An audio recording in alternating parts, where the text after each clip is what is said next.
Hello, I'm Axel Scheffler. I'm an illustrator for children's books, and I'm going to show you how I draw an elephant in my style, in the Axel Scheffler way.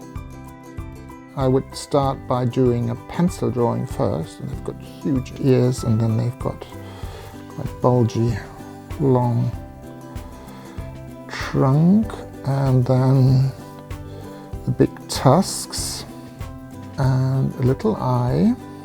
And then the mouth is always quite difficult. And then I take my dip pen, which looks like this, what people used to write with.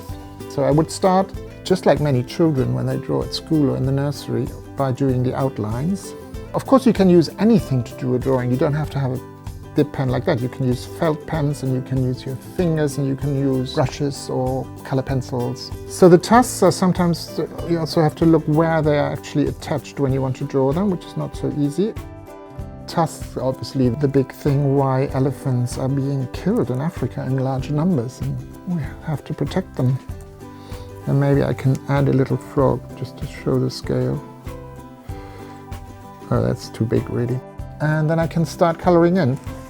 Now I've got lots and lots of little ink bottles, liquid watercolors. So I've noticed they're grey, but they're also quite brownish. I've got my own special technique of drawing, but there are many, many other ways of drawing. What I'm doing is basically the same what any child could do. I'm basically using watercolors and color pencils. It's very, very good for children to try out lots of things and experiment with lots of different paints and colors, because the more you try out, the more interesting your pictures become. But it needs to dry. It dries quite quickly, but sometimes I'm not patient enough and then I mess it up. I can start doing the color pencils. I'm doing a bit of shading, so a little bit darker on one side and lighter on the other side, so that gives it a bit of volume. I use the same colors as with the inks. I use darker and lighter grays and browns to get the elephant color right. But this strengthens the colors, it makes them vibrant really. And it makes the animal look a little bit more realistic. I do try to give them a lot of expression, so you kind of feel sympathetic towards the animal. You kind of feel a certain likeness, and you think you might know what the animal is kind of thinking. And I'm trying to give a lot of expression to all my characters, and I think that's part of the secret of the success, why the books are so popular.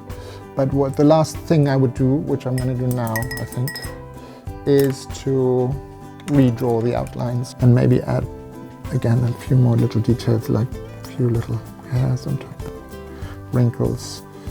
So now we give him a little smile. So I don't think this back line is I'm not very proud of that, and I don't think it's very realistic. I don't think elephants really look like that, but if you show that picture to anybody, then ask what it was, nobody would say it's a rhino or a hippo. There's always a little bit of freedom for artists to draw their own version of the animals. So we can get away with a lot. So there it is.